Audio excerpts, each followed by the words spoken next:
ಯಾಕೋ ನೀನ್ ಹೋಗ್ಲಿಲ್ವಾ ಮಲ್ಗಕ್ಕೆ? ಇಲ್ಲಮ್ಮ, ನಿದ್ದೆ ಬರ್ತಾ ಇಲ್ಲ. ನಿನ್ ನಿದ್ದೆ ಬರ್ತಾ ಇದ್ರೆ ಹೇಳು, ನಾನು ಹೋಗ್ತೀನಿ. ನನಗ್ ನಿದ್ದೆ ಬರೋ ಹಾಗಿದ್ರೆ ಆಗ್ಲೇ ಮಲ್ಗ್ಬಿಟ್ಟಿರ್ತಿದ್ದೆ. ಬಾ ಕೂತ್ಕೋ ಬಾ.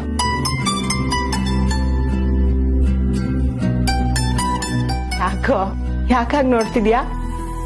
ಅಲ್ಲಮ್ಮ, 50 years ಕಂಪ್ಲೀಟ್ ಆಯ್ತು. ಹೇಗಿತ್ತು ಈ ಜರ್ನಿ? 50 years ಜರ್ನಿನಾ ಹೇಗ್ ಹೋಯ್ತೋ ಗೊತ್ತೇ ಆಗ್ಲಿಲ್ಲ ಕಣ. ಅಮ್ಮ, ಈ 50 years ಅಲ್ಲಿ ಇನ್ನ ಮೋಸ್ಟ್ ಮೆಮೊರಬಲ್ ಮೂಮೆಂಟ್ ಯಾವ್ದು? ಮೋಸ್ಟ್ ಮೆಮೊರಬಲ್ ಮೂಮೆಂಟ್ ಅಂದ್ರೆ ಪ್ರತಿ ಹೆಣ್ಮಕ್ಳಿಗೂ ಮದ್ವೆ ಅನ್ನೋದು ಮೋಸ್ಟ್ ಮೆಮೊರಬಲ್ ಮೂಮೆಂಟ್. ಅದ್ರಲ್ಲೂ ನನಗ್ ಮದ್ವೆ ಆದಾಗ 19 ವರ್ಷ, ನಿಮ್ಮ ಅಪ್ಪನ್ಗೆ 27 ವರ್ಷ. ಓಹೋ ಹೋ, ನಿಂಗೂ ಅಪ್ಪಂಗೂ 8 ವರ್ಷ ಡಿಫ್ರೆನ್ಸ್. ಅಮ್ಮ, ಮುಂಚೆಲ್ಲ ಬೇಗ ಮದ್ವೆ ಆಗ್ತಾ ಇದ್ರಲ್ವಾ? ಅಪ್ಪ ಏನಕ್ಕೆ ಲೇಟ್ ಆಗಿ ಮದ್ವೆ ಆದ್ರು? ಅದು ನಿಮ್ಮ ಅಪ್ಪನ್ಗೆ ಕಬಡ್ಡಿಲಿ ಏನಾದ್ರೂ ಸಾಧನೆ ಮಾಡ್ಬೇಕು ಅಂತ ಇತ್ತಲ್ವಾ, ಅದಕ್ಕೆ ಮದ್ವೆ ಕಡೆ ಗಮನ ಕೊಡ್ಲಿಲ್ಲ. ಆದ್ರೆ ಮನೆಯವರೆಲ್ಲ ಒತ್ತಾಯ ಮಾಡಿದ್ಮೇಲೆ ಮದ್ವೆಗೆ ಒಪ್ಕೊಂಡ್ರು. ಈಗ ಗೊತ್ತಾಯ್ತು, ಅದು ಬಲವಂತ ಮಾಡಿರೋದಲ್ಲ.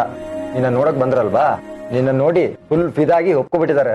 ಹಾಗೇನು ಇಲ್ಲ ಕಣೋ, ಈಗಿನ ತರ ಆಗೇನು ಇರ್ಲಿಲ್ಲ. ಲವ್ ಅಟ್ ಫಸ್ಟ್ ಸೈಟ್ ಅಂತ. ನಿಮ್ ತಂದೆ ನನ್ನನ್ ನೋಡಿದ್ರು, ನಾನ್ ಅವ್ರನ್ನ ನೋಡ್ದೆ, ಮನೆಯಲ್ಲಿ ಮದ್ವೆಗೆ ಒಪ್ಸಿದ್ರು, ಒಪ್ಕೊಂಡ್ವಿ. ನಿನ್ಗೊಂದು ಗೊತ್ತಾ, ಮದ್ವೆ ಆಗಿ ನಾನು ಈ ಮನೆ ಒಳಗ್ ಕಾಲಿಡೋ ತನಕ ನಿಮ್ಮ ಅಪ್ಪನ ಹತ್ರ ಮಾತಾಡಿರ್ಲಿಲ್ಲ. ಆದ್ರೆ ನಿಮ್ಮಪ್ಪ ನೆಪ ಹಿಡ್ಕೊಂಡ್ ನಮ್ ಮನೆಗ್ ಬರೋರು ನನ್ನ ಹತ್ರ ಮಾತಾಡ್ಸೋದಕ್ಕೆ. ಓಹೋ, ನೀನ್ ಮಾತಾಡ್ಸೋದಕ್ಕೆ ಟ್ರೈ ಮಾಡಿಲ್ವಾ? ಅನ್ಸೋದು ಕಣೋ, ಆದ್ರೆ ಆಗ ಅವಕಾಶ ಇರ್ಲಿಲ್ಲ. ನಿಮ್ಮಪ್ಪ ಮನೆಗ್ ಬರೋರ, ನಾನು ಬಾಗಿಲು ಹಿಂದೆ ನಿಂತ್ಕೊಂಡು ಅವ್ರನ್ನ ಕದ್ದು ಮುಚ್ಚಿ ನೋಡ್ತಿದ್ದೆ. ಅವರು ನನ್ನ ನೋಡ್ತಿದ್ರು, ನಾನು ಅವ್ರನ್ನ ನೋಡ್ತಿದ್ದೆ. ಏನಮ್ಮ ಇದು, ಕಣ್ಣಲ್ಲೇ ಸಲಿಗೆ. ಹೋ ಕಣೋ, ಆಗಿನ ಕಾಲದಲ್ಲಿ ಫೋನ್ ಇಲ್ಲ, ಮೊಬೈಲ್ ಇಲ್ಲ, ಇನ್ನೇನ್ ಮಾಡೋದು, ಕಣ್ಣಲ್ಲೇ ಸಲ್ಗೆ. ಏನ್ ಗೊತ್ತಾ ಲಕ್ಕಿ, ಕಣ್ಣುಗಳಿಗೆ ಭಾಷೆ ಇಲ್ಲ, ಆದ್ರೆ ಭಾವನೆನ ಅರ್ಥ ಮಾಡ್ಕೋಬಹುದು. ನಿಮ್ ತಂದೆ ಆವತ್ ನನ್ನನ್ನು ಎಷ್ಟು ಪ್ರೀತಿಸ್ತಿದ್ರೋ, ಇವತ್ತಿಗೂ ಅದೇ ಪ್ರೀತಿ ಇದೆ ಕಣೋ ಅವ್ರ ಕಣ್ಣಲ್ಲಿ. ಚೂರು ಬದಲಾಗಿಲ್ಲ. ಸೂಪರ್ ಅಮ್ಮ. ಮದ್ವೆಗ್ ಮುಂಚೆ ನಾವ್ ಹೇಗ್ ಬೆಳೆದ್ವಿ ಗೊತ್ತಾ ಲಕ್ಕಿ? ನಾನಾಯ್ತು, ನನ್ ಕೆಲ್ಸ ಆಯ್ತು, ನನ್ ಮನೆ ಆಯ್ತು. ಆದ್ರೆ ಮದ್ವೆ ಆದ್ಮೇಲೆ ಪ್ರಪಂಚ ಏನು ಅಂತ ನಿಮ್ಮಪ್ಪ ನಂಗೆ ಅರ್ಥ ಮಾಡಿಸ್ಕೊಟ್ರು. ನಿಮ್ ತಂದೆ ಮೊದ್ಲಿಂದ ಹೇಳೋರು, ಹೆಣ್ಮಕ್ಳು ಧೈರ್ಯವಾಗಿರ್ಬೇಕು, ಸಮಾಜದಲ್ಲಿ ತಲೆ ಎತ್ಕೊಂಡು ಓಡಾಡ್ಬೇಕು ಅಂತ. ನಿಮ್ ತಂದೆಗೆ ಹೆಣ್ಮಕ್ಳು ಅಂದ್ರೆ ತುಂಬಾ ಇಷ್ಟ ಕಣೋ. ನಾನು ಹಾಗೆ ಅನ್ಕೊಂಡಿದ್ದೆ, ನನ್ ಹೆಣ್ಮಗುನೇ ಆಗತ್ತೆ ಅಂತ. ಹೌದು, ಅಪ್ಪಿ ತಪ್ಪಿ ನಾನು ಹುಟ್ಬಿಟ್ಟೆ ಅಲ್ವಾ? ನೀನ್ ಹುಟ್ಟಿದ್ದು ಅವ್ರಿಗೆ ಖುಷಿನೇ ಆಯ್ತು. ಯಾವ ಮಗು ಆದ್ರೆ ಏನು, ಕಬಡ್ಡಿಲಿ ಅವ್ರ ಹತ್ರ ಸಾಧನೆ ಮಾಡಿಸ್ಬೇಕು ಅಂತ ಪಟ್ಟು ಹಿಡಿದು ಕೂತಿದ್ರು. ಅದಕ್ಕೆ ತಕ್ಕನಾಗಿ ನೀನ್ ಕಬಡ್ಡಿ ಕಲ್ತು ಒಳ್ಳೆ ಪ್ಲೇಯರ್ ಆಗಿದ್ಯಾ. ಅಮ್ಮ, ಯಾರ ಬ್ಲಡ್ ಹೇಳು? ನರಸಿಂಹ.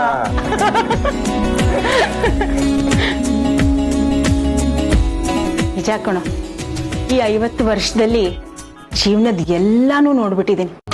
ನೋವು, ನಲಿವು, ಕಷ್ಟ, ಸುಖ. ಆಮೇಲೆ ನೀನ್ ಹುಟ್ಟಿದೆ. ನಿನ್ನ ತುಂಟಾಟ, ಆಟ ಪಾಠ, ನಿನ್ ಕಬಡ್ಡಿ. ನಿನ್ ತಂದೆಗೊಂದು ಆಸೆ ಇತ್ತು ಕಣೋ, ನಿನ್ ದೊಡ್ಡ ಕಬಡ್ಡಿ ಆಟಗಾರ ಆಗ್ಬೇಕು ಅಂತ. ಅದನ್ನ ನೀನ್ ಸಾಧಿಸ್ಬಿಟ್ಟೆ. ತಾಯಿಯಾಗಿ ಮಗನಿಂದ ಇನ್ನೇನ್ ಅಪೇಕ್ಷೆ ಮಾಡ್ತಾಳೆ ಹೇಳು? ಮಕ್ಕಳು ಒಳ್ಳೆ ಹೆಸರು ತಗೋಬೇಕು ಅಂತ. ನೀನ್ ಅದನ್ನೇ ತಾನೇ ಮಾಡಿದ್ಯಾ. ಎಲ್ಲ ಖುಷಿ ವಿಷಯ ಲಕ್ಕಿ. ಆದ್ರೆ ಒಂದ್ ಕೊರ್ಗು ಹಾಗೆ ಉಳ್ಕೊಂಡ್ಬಿಡ್ತು. ಏನಮ್ಮ ಅದು? ಹೆಣ್ಮಕ್ಳು.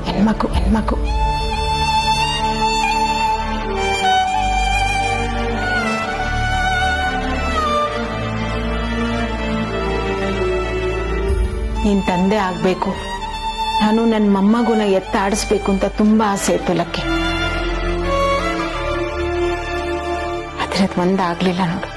ಅದು ಒಂದಲ್ಲ ಒಂದಿನ ಆಗುತ್ತಮ್ಮ. ಮಗು ಯಾವ್ದಾದ್ರೆ ಏನು? ನಮ್ಮ ಹೋಟೆಲ್ ಹುಟ್ಟಿಲ್ಲ ಅಂದ್ರೆ ಏನು? ಮಗು ದತ್ತು ತಗೊಂಡು ಸ್ವಂತ ಮಗು ತರ ನೋಡ್ಕೊಳ್ಳೋಣ. ಹುಡ್ತಾನೆ ಮಗುಗೆ ಯಾರ ಹೋಟೆಲ್ ಹುಟ್ಟಿದೀನಿ ಅಂತ ನೆನಪಿರಲ್ಲ, ಬಟ್ ಯಾರು ಚೆನ್ನಾಗಿ ನೋಡ್ಕೋತಾರೆ ಅನ್ನೋದು ತುಂಬಾ ಚೆನ್ನಾಗಿ ನೆನಪಿರುತ್ತೆ. ನನ್ನ ಕರಿಯರ್ ಸ್ವಲ್ಪ ಸೆಟ್ಲ್ ಆಗ್ಲಿ, ಅದಾದ್ಮೇಲೆ ಮಗು ಬಗ್ಗೆ ಯೋಚನೆ ಮಾಡ್ತೇನೆ.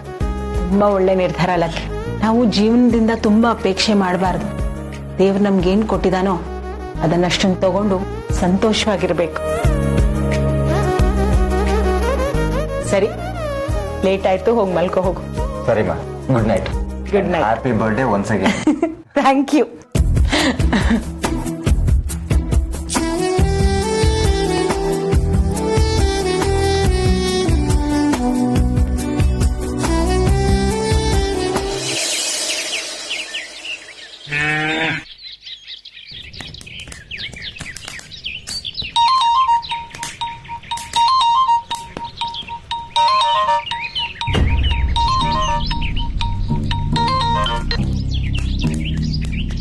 ಲಕ್ಕಿ, ಹೇಳಪ್ಪ.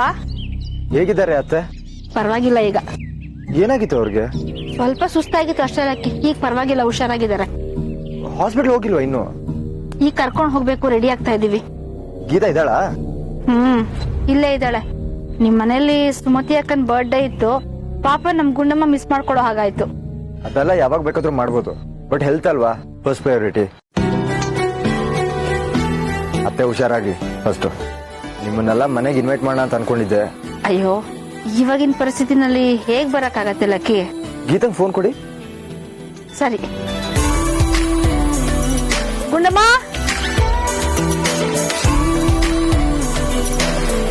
ಅಲ್ಲಿ ಪರಿಸ್ಥಿತಿ ಏನು ಅಂತ ನಂಗೆ ಚೆನ್ನಾಗಿ ಗೊತ್ತು ಗೀತಾ. ಅಮ್ಮನ ಬರ್ತ್ಡೇಗೆ ನೀನು ಇರ್ಬೇಕಿತ್ತು, ಬಟ್ ಏನ್ ಮಾಡೋದು, ಅತ್ತೆ ಹೆಲ್ತ್ ಇಂಪಾರ್ಟೆಂಟ್.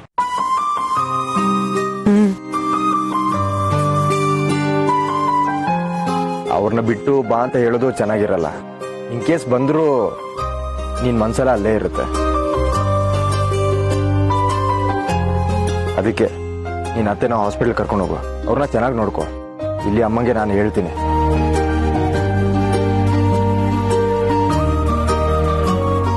ನಾವೆಲ್ಲರೂ ಒಟ್ಟಿಗೆ ದೇವಸ್ಥಾನಕ್ಕೆ ಹೊರಟಿದೀವಿ. ಅಲ್ಲಿ ಏನೇನ್ ಆಗ್ತಾ ಇದೆ ಅಂತ ನನಗೆ ಅಪ್ಡೇಟ್ ಮಾಡು. ಇನ್ ಕೇಸ್ ಏನಾದ್ರು ಎಮರ್ಜೆನ್ಸಿ ಇದ್ರೆ ನನಗೆ ಫೋನ್ ಮಾಡು, ಸರಿನಾ? ಸರಿ, ಹಾಗಿದ್ರೆ ಬಾಯ್. ಬಾಯ್ ಗೀತಾ.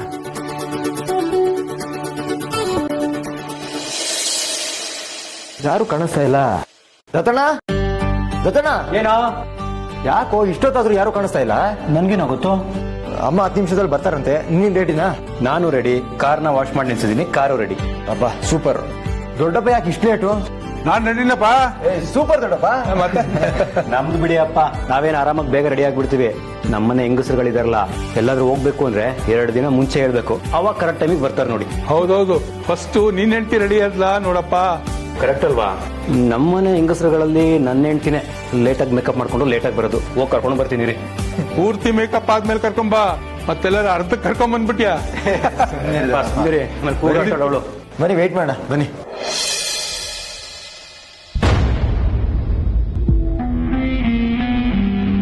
ಏನ್ ಪಿಂಕಿ ಇದು? ಮೊಬೈಲ್ ಇಟ್ಕೊಂಡು ಈಗ ಕೂತಿದ್ಯಾ? ರೆಡಿ ಆಗಲ್ವಾ?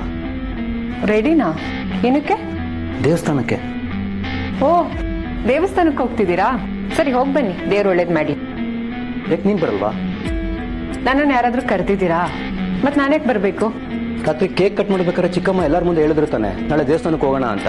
ನೀನು ಅಲ್ಲೇ ಇದೆಯಲ್ಲ, ಕೇಳಿಸ್ಲಿಲ್ವಾ? ನೀವೇ ಮಾತಾಡ್ಕೊಂಡ್ರಿ, ಪ್ಲಾನ್ ಮಾಡ್ಕೊಂಡ್ರಿ, ಡಿಸೈಡ್ ಮಾಡ್ಕೊಂಡ್ರಿ. ನನ್ನನ್ನು ಯಾರಾದ್ರೂ ಕರೆದ್ರ ಬಾ ಅಂತ. ಈಗ ಬಂದ್ ರೆಡಿನಾ ಅಂತ ಕರೆದಿದ ತಕ್ಷಣ ನಾನು ಬಂದ್ಬಿಡ್ಬೇಕಾ? ನೋಡು, ಒಳ್ಳೆ ಮೂಡಲ್ಲಿ ಹೊರಟಿದೀವಿ, ಮೂಡ್ ಹಾಳು ಮಾಡ್ಬೇಡ. ಎಲ್ಲರೂ ಹೊರಗಡೆ ಹೊರಟಾಗ್ಲೇ ಕಿರಿಕ್ ತೆಗಿತಿಲ್ಲ ನೀನು. ಇದೇನ್ರಿ, ಯಾವಾಗ್ಲೂ ಜಗಳ ಮಾಡ್ತೀನಿ ಅನ್ನೋ ಹಾಗೆ ಮಾತಾಡ್ತಿದ್ದೀರಲ್ಲ? ನನ್ಗೆ ಯಾರು ವಿಷಯ ಹೇಳಿಲ್ಲ, ನನ್ನನ್ನು ಕರೆದು ಇಲ್ಲ, ಮತ್ತೆ ಯಾಕೆ ನಾನು ಬರ್ಬೇಕು? ನಾವೆಲ್ಲ ಒಂದೇ ಮನೆಯವರೇ, ಒಟ್ಟಿಗೆ ಹೋಗೋಣ ಅಂದ್ರೆ ಎಲ್ಲ ಹೋಗೋಣ ಅಂತಾನೆ ಅರ್ಥ. ಒಬ್ಬೊಬ್ಬರಿಗೆ ಬಂದು ನೀವು ಬನ್ನಿ ಅಂತ ಕರೆಯಕ್ಕಾಗಲ್ಲ. ಎಲ್ಲ ಹೊರಟಿದ್ದಾರೆ, ನೀನೊಬ್ಳು ಬಂದಿಲ್ಲ ಅಂದ್ರೆ ಚಿಕ್ಕಮ್ಮ ಬೇಜಾರು ಮಾಡ್ಕೋತಾರೆ. ಬೇರೆಯವ್ರ ಖುಷಿಗೋಸ್ಕರ ನಾನು ಬದುಕಲ್ಲ. ನನಗೇನ್ ಅನ್ಸುತ್ತೋ ಅದನ್ನ ನಾನು ಮಾಡೋದು. ಇಷ್ಟಕ್ಕೂ ನಾನು ಬಂದಿಲ್ಲ ಅಂದ್ರೆ ಅವ್ರಿಗೇನು ಬೇಜಾರಾಗಲ್ಲ. ನೀವೆಲ್ರೂ ಹೋಗ್ತಿದ್ದೀರಲ್ಲ, ಖುಷಿ ಪಡ್ತಾರೆ. ಹೋಗ್ಬಿಟ್ ಬನ್ನಿ. ನೋಡು, ಹೇಳ್ತಾ ಇದ್ದೀನಿ ಕೇಳು. ಬೇಗ ಎದ್ದು ರೆಡಿ ಆಗ್ಬಿಟ್ಟು ಆಚೆ ಬಾ, ಹೊರಗಡೆ ಕಾಯ್ತಾ ಇರ್ತೀನಿ. ರೆಡಿ ಆಗಿದ್ದಳು. ನನ್ ಬರಲ್ಲ ರೀ.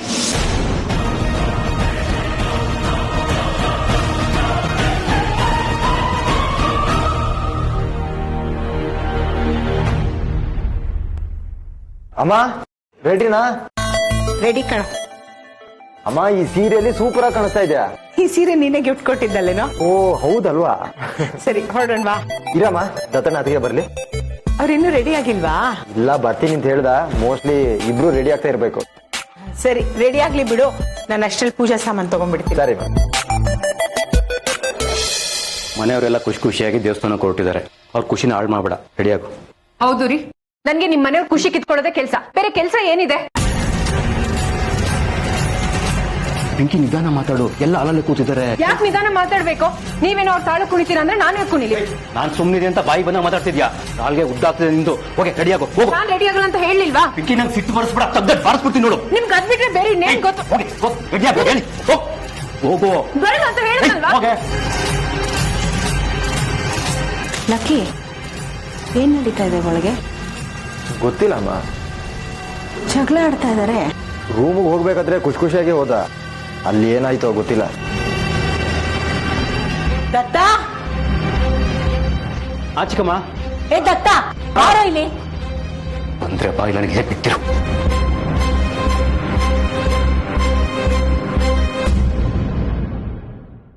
ಯಾಕೋ ಪಿಂಕಿ ಮೇಲೆ ಕೂಗಾಡ್ತಿದ್ಯಾ? ಕೂಗಾಡ್ತಿರ್ಲಿಲ್ಲ ಚಿಕ್ಕಮ್ಮ, ಮಾತಾಡ್ತಾ ಇದ್ದೋ. ಸ್ವಲ್ಪ ಜ್ವರ ಕೇಳಿಸಿದೆ ಅಷ್ಟೇ. ಹೌದಾ, ಸರಿ ಕರಿ ಪಿಂಕಿನ, ದೇವಸ್ಥಾನಕ್ಕೆ ಹೋಗೋಣ. ಅವಳು ಬರಲ್ವಂತೆ, ನಾವೇ ಹೋಗ್ಬರೋಣ. ಏನು ಬರಲ್ಲ ಅಂದ್ರೆ, ಮನೆಯವರೆಲ್ಲ ಒಟ್ಟಿಗೆ ದೇವಸ್ಥಾನಕ್ಕೆ ಹೋದ್ರೆ ತಾನೆ ಅದಕ್ಕೊಂದ್ ಕಳೆ. ಅವಳಿಗೆ ಬರೋದಕ್ಕೆ ಇಷ್ಟ ಇಲ್ಲ. ಬನ್ನಿ ನಾವು ಹೊರಡೋಣ. ಅಯ್ಯೋ, ನಿನ್ನೆ ಎಲ್ರು ಒಟ್ಟಿಗೆ ಹೋಗೋದು ಅಂತ ತಾನೇ ಡಿಸೈಡ್ ಆಗಿದ್ದು. ನಿನ್ನೆ ಡಿಸೈಡ್ ಮಾಡ್ದೋ, ಇವತ್ತು ಬರಲ್ಲ ಅಂತಿದ್ದಾಳೆ. ಅಯ್ಯೋ, ಬರಲ್ಲ ಅಂದ್ರೆ ಹೇಗೋ, ನಾ ಕರ್ಕೊಂಬರ್ತೀನಿ. ಇರಮ್ಮ ಒಂದ್ ನಿಮಿಷ, ದುರಂಕಾರ ಇರೋರ ಹತ್ರ ಮಾತಾಡೋದು ಬೇಡ. ಬನ್ನಿ ನಾವು ಹೋಗೋಣ.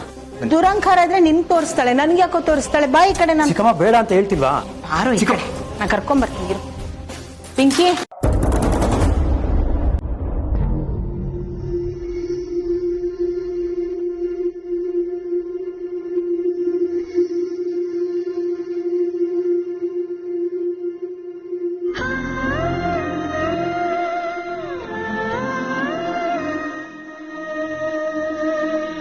ಮೇಡಮ್, ಏನಾಗಿದೆ? ಗಾಬರಿ ಆಗೋ ಅಂತದೇನೂ ಇಲ್ಲ. ಈ ವಯಸ್ಸಲ್ಲಿ ಬರೋ ರೋಟಿನ್ ಪ್ರಾಬ್ಲಮ್ ಇದು.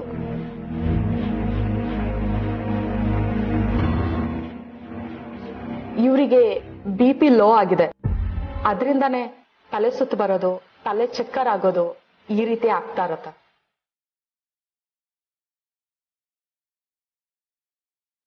ಸಮಸ್ಯೆ ಅಂತ ಏನೂ ಇಲ್ಲ, ಆದ್ರೆ ಸ್ವಲ್ಪ ಹುಷಾರಾಗಿರ್ಬೇಕು.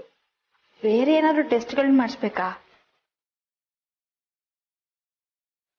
ಬೇಡ ಬೇಡ, ಯಾವ ಟೆಸ್ಟು ಬೇಡ, ಎಲ್ಲ ನಾರ್ಮಲ್ ಇದೆ. ಅದೇ ಮಾತ್ರೆಗಳನ್ನ ಮುಂದುವರಿಸಬಹುದಲ್ವಾ? ಅದೇ ಟ್ಯಾಬ್ಲೆಟ್ಸ್ನೇ ತಗೊಳ್ಳಿ, ಆದ್ರೆ ಟೈಮ್ಗೆ ಕರೆಕ್ಟ್ ಆಗಿ ತಗೊಳ್ಬೇಕು. ನೀವೇ ಹೇಳಿ, ಮಾತ್ರೆಗಳನ್ನ ಟೈಮಿಗೆ ಸರಿಯಾಗಿ ತಗೊಳ್ಳೋದೇ ಇಲ್ಲ, ಎಲ್ಲ ಮರ್ತು ಹೋಗ್ತಾರೆ. ನೋಡಿ, ಟ್ಯಾಬ್ಲೆಟ್ ನ ಮಿಸ್ ಮಾಡೋ ಹಾಗಿಲ್ಲ. ಟ್ಯಾಬ್ಲೆಟ್ ಮಿಸ್ ಮಾಡಿದ್ರೆ ಈ ರೀತಿ ಸಮಸ್ಯೆ ಆಗ್ತಾ ಇರತ್ತೆ. ಇಲ್ಲ ಡಾಕ್ಟ್ರೆ, ಯಾವಾಗ್ಲೂ ನಾನು ಹಾಗೆ ಮರೆಯಲ್ಲ. ಎಲ್ಲೋ ಅಪರೂಪಕ್ಕೊಂದೊಂದ್ಸರಿ ಹೀಗಾಗತ್ತೆ. ಒಂದು ಸಲನೂ ಟ್ಯಾಬ್ಲೆಟ್ ನ ಮಿಸ್ ಮಾಡೋ ಹಾಗಿಲ್ಲ. ಟೈಮ್ಗೆ ಟ್ಯಾಬ್ಲೆಟ್ಸ್ ತಗೊಳ್ಳೋದು ತುಂಬಾನೇ ಮುಖ್ಯ. ಹಾಗೇನೆ ಊಟ ತಿಂಡಿನೂ ಕೂಡ ಕರೆಕ್ಟ್ ಟೈಮ್ಗೆ ತಗೊಳ್ಬೇಕು. ಇನ್ನೊಂದು, ಹಸಿ ತರಕಾರಿಗಳನ್ನ, ಹಣ್ಣುಗಳನ್ನ ಜಾಸ್ತಿ ತಿನ್ನಿ. ಸಮ್ಮರ್ ಇರೋದ್ರಿಂದ ಬಾಡಿ ಡಿಹೈಡ್ರೇಷನ್ ಆಗ್ತಿರತ್ತೆ. ನಿಮ್ಗೆ ಎಷ್ಟು ಸಾಧ್ಯನೋ ಅಷ್ಟು ನೀರ್ ಕುಡೀರಿ. ನೀವಿದನ್ನ ಎಷ್ಟು ಕರೆಕ್ಟ್ ಆಗಿ ಫಾಲೋ ಮಾಡ್ತಿರೋ ನಿಮ್ ಆರೋಗ್ಯನೂ ಅಷ್ಟೇ ಚೆನ್ನಾಗಿರತ್ತೆ. ನೋಡಿ, ಇವ್ರು ಮರ್ತರು ನೀವು ಮರೆಯೋ ಹಾಗಿಲ್ಲ. ಸ್ವಲ್ಪ ಹುಷಾರಾಗಿ ನೋಡ್ಕೊಳ್ಳಿ. ಸರಿ ಡಾಕ್ಟ್ರೆ.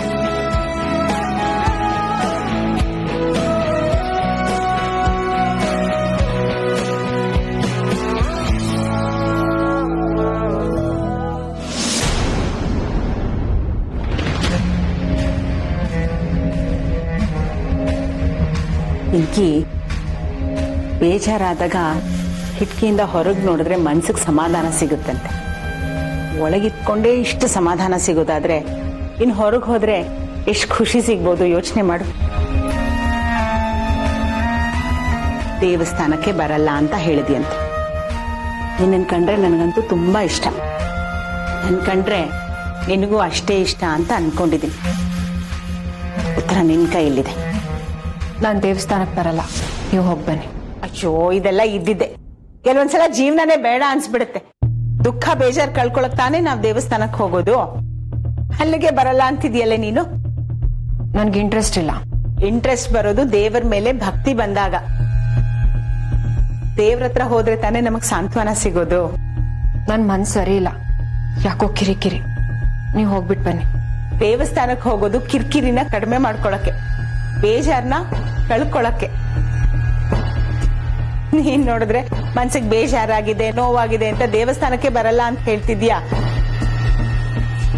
ಈಗ ಎಷ್ಟೋ ಜನ ಅಷ್ಟಷ್ಟು ದುಡ್ಡು ಖರ್ಚು ಮಾಡ್ಕೊಂಡು ತಿರುಪತಿ, ಧರ್ಮಸ್ಥಳ ಅಂತ ಹೋಗೋದು ಯಾಕೆ ಅಲ್ವೇ? ಅಷ್ಟು ಜನರ ಮಧ್ಯೆ ಕ್ಯೂನಲ್ಲಿ ನಿಂತು ದರ್ಶನ ಮಾಡ್ತಾರೆ. ಯಾಕೆ? ಯಾಕೆಂದ್ರೆ ದೇವಸ್ಥಾನದಲ್ಲಿ ಮನಸ್ಸಿಗೆ ನೆಮ್ಮದಿ ಸಿಗುತ್ತೆ, ಮನಶಾಂತಿ ಸಿಗುತ್ತೆ ಅಂತ ತಾನೆ. ನೋಡಿದ್ಯಾ, ನಿನಗೂ ದೇವರ ಮೇಲೆ ಎಷ್ಟು ಭಕ್ತಿ ಇದೆ ಅಂತ ನನ್ಗೂ ಗೊತ್ತು. ನಿಜ ಕಣೆ, ನೀನು ಒಂದೊಂದ್ಸಲ ದೇವರ ಪೂಜೆ ಮಾಡ್ತೀಯಲ್ಲ, ಎಷ್ಟು ಚೆನ್ನಾಗ್ ಮಾಡಿರ್ತೀಯ ಗೊತ್ತಾ. ನಿಧಾನವಾಗಾದ್ರೂ ಸರಿ ಅಚ್ಚುಕಟ್ಟಾಗಿ ಹೂ ಮುಡ್ಸಿ ಭಕ್ತಿಯಿಂದ ಪೂಜೆ ಮಾಡ್ತೀಯ. ಅಲ್ಲ, ನಿನಗ್ ದತ್ತನ್ ಮೇಲೆ ಬೇಜಾರಿದ್ರೆ ಆ ಕೋಪನ ನೀನ್ ಎಲ್ರ ಮೇಲೆ ಯಾಕೆ ತೆಗಿತೀಯಾ? ಅವ್ರು ನನ್ನನ್ನೇ ಬೈತಾರೆ. ಇನ್ನೇ ಏನೋ ಅಂದಿರ್ತಾನೆ, ಅದಕ್ಕೆ ನೀನು ಕೋಪ ಬಂದಿದೆ ಅಲ್ಲ. ನನಗ್ ಗೊತ್ತು. ಇರು ಸರಿಯಾಗಿ ಬೈದಿಗ್ ಬುದ್ಧಿ ಹೇಳ್ತೀನಿ ನೋಡು. ದತ್ತ, ಬರೋ ಇಲ್ಲಿ. ಏನು? ಏನ್ ಹೇಳ್ದೆ ನೀನ್ ಇವಳಿಗೆ? ನಾನೇನೋ ಹೇಳಿಲ್ವಲ್ಲ. ಹೇಳ್ದೆ ಅವಳು ಬೇಜಾರ್ ಮಾಡ್ಕೊಂಡಿರ್ತಾಳ. ಸರಿಯಾಗಿ ರೇಗ್ಸಿರ್ತೀಯ. ಸಾರಿ ಅನ್ನು. ನಾನೇನು ಹೇಳಿಲ್ಲ ಅಂದ್ರೆ ನಾನು ಸಾರಿ ಕೇಳಬೇಕು, ಕೇಳಲ್ಲ. ಸಾರಿ ಹೇಳ್ತೀಯೋ ಇಲ್ವೋ ನೀನು? ಹೇಳಲ್ಲ ಚಿಕ್ಕಮ್ಮ. ನಾನು ಹೇಳ್ತಾ ಇದ್ದೀನಿ, ಸಾರಿ ಕೇಳು. ಸಾರಿ. ಬರೀ ಬಾಯಿ ಮಾತ್ಮೇಲೆ ಹೇಳೋದಲ್ಲ, ಮನ್ಸ್ಫೂರ್ತಿಯಾಗಿ ಸಾರಿ ಅಂತ ಹೇಳು.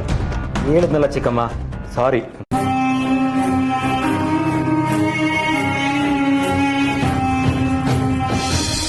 ನೋಡಿದ್ಯಾ, ಅವನ ಕೈಯಲ್ಲಿ ಸಾರಿ ಹೇಳ್ಸಿದೀನಿ, ಕ್ಷಮಿಸ್ಬಿಡೆ.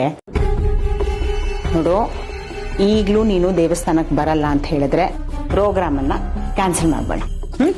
ದತ್ತ, ದೇವಸ್ಥಾನಕ್ಕೆ ಹೋಗೋ ಪ್ರೋಗ್ರಾಮ್ನ ಕ್ಯಾನ್ಸಲ್ ಮಾಡ್ಬೇಡ. ಹೋಗು. ಬೇಡ, ನನ್ನಿಂದ ನೀವ್ಯಾಕೆ ದೇವಸ್ಥಾನಕ್ಕೆ ಹೋಗೋದನ್ನ ಕ್ಯಾನ್ಸಲ್ ಮಾಡ್ಕೋಬೇಕು? ಬರ್ತೀನಿ. 2 ನಿಮಿಷ ಟೈಮ್ ಕೊಡಿ, ರೆಡಿಯಾಗಿ ಬರ್ತೀನಿ. ನೋಡಿದ್ಯಾ, ಬರ್ತಾಳಂತೆ. ನಡಿ, ಅವಳು ರೆಡಿಯಾಗಿ ಬೇಗ ಬಾ.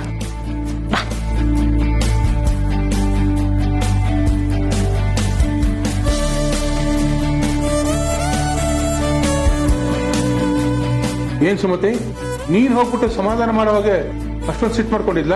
ಹ್ಞೂ ಬಾವಾ, ಇವ್ನ್ ಸುಮ್ನೇನೆ ಇರಲ್ಲ. ಇವ್ಗೆ ಹೆಂಡತಿನ ನಿಭಾಯಿಸಕ್ಕೆ ಬರಲ್ಲ. ಇಷ್ಟು ವರ್ಷ ಆದ್ರೂ ಮದ್ವೆ ಆಗಿ ಮೊದ್ಲೇ ಅವಳಿಗೆ ಮೂಗಿನ ತುದಿ ಮೇಲೆ ಕೋಪ. ಇವ್ನ್ ಸುಮ್ನೆ ಇರ್ಬೇಕಲ್ವಾ? ಇವನು ಹಾಗೆ ಆಡಿದ್ರೆ ಜಗಳ ತಾನಾಗೆ ಶುರು ಮಾಡ್ದಾಗ ಆಗಲ್ವಾ? ದತ್ತ, ಹೆಂಡತಿನ ಕಟ್ಕೊಂಡು ಇಷ್ಟು ವರ್ಷ ಆಯ್ತು, ಒಂದ್ ಹೇಗೆ ನಿಭಾಯಿಸ್ಬೇಕು ಅನ್ನೋದು ಗೊತ್ತಾಗ್ಲಿಲ್ಲ ನಿನ್ಗೆ? ನೋಡು, ನನ್ನ ನೋಡಿ ಕಲಿಬೇಕು, ಅದನ್ನು ಕಲೀಲಿಲ್ವಾ?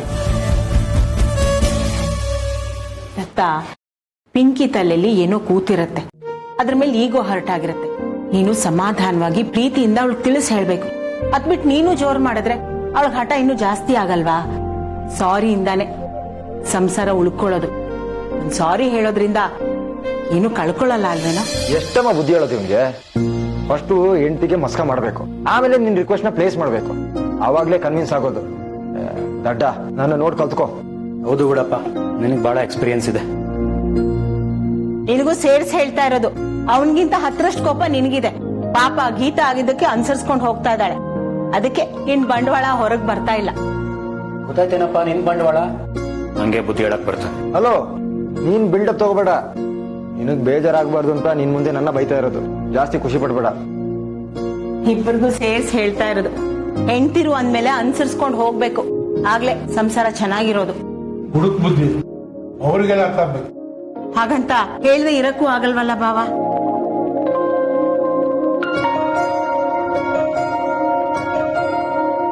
ನೋಡು ಪಿಂಕಿ, ಲಕ್ಷಣವಾಗಿ ಕಾಣ್ತಿದ್ದಾಳಲ್ಲ. ನೋಡೆ, ನಿನ್ನೆ ನೋಡ್ತಾ ಇದ್ದಾನೆ.